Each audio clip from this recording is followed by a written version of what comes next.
First Berserker Khazan came in and it was like, I'm about to make a name for myself. And it's going to. This game is going to come out and it's going to make a motherfucking name for itself. And that name's going to be the first Berserker Khazan. And that's my intro. Deal with it.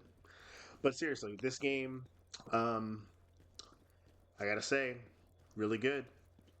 I finished the closed beta a few days ago. I haven't had a chance to really talk about it much. There were certain things that really surprised me with how well made it is.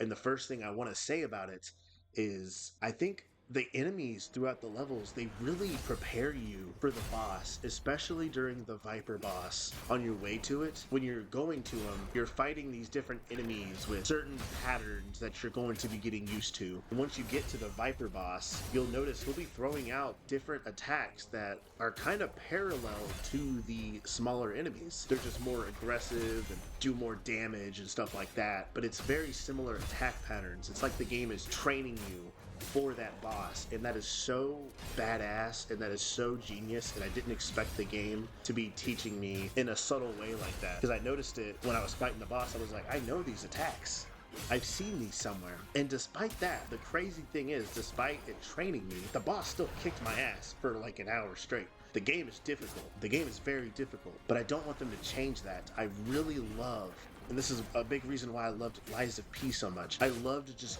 grinding that boss out. And I don't really get that mad at it personally. Like at the game, I don't want to quit. Sometimes I'll take a break and I'll understand, hey, I'm just getting mad. Let me soak on it. I'll go do something else for a little bit. I'll come back and I go in preparing to die. That's going to happen. And I'm okay with that as long as I feel like I'm progressing and I'm getting better at the boss.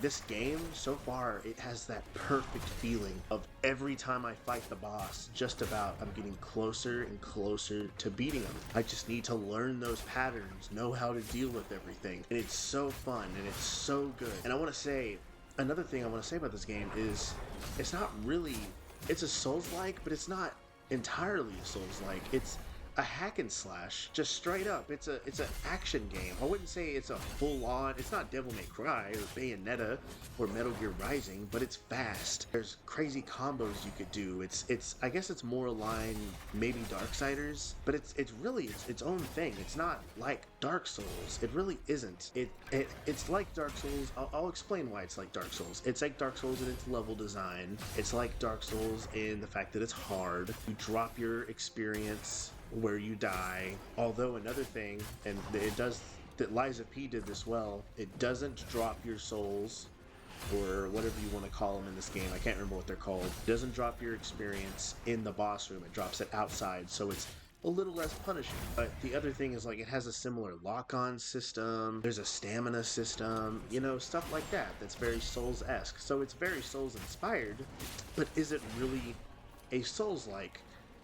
I don't know.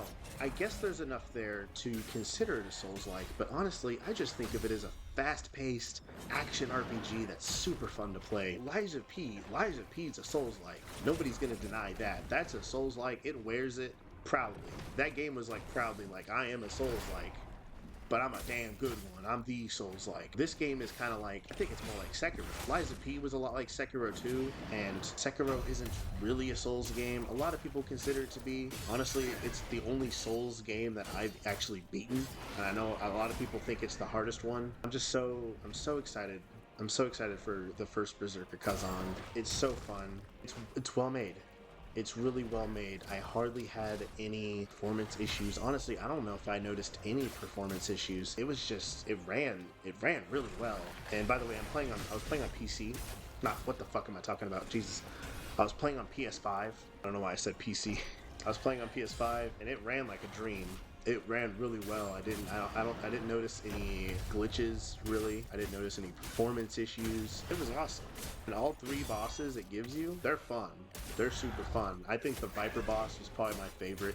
He also has a second phase, and during that second phase, he has part of it where he makes everything go dark.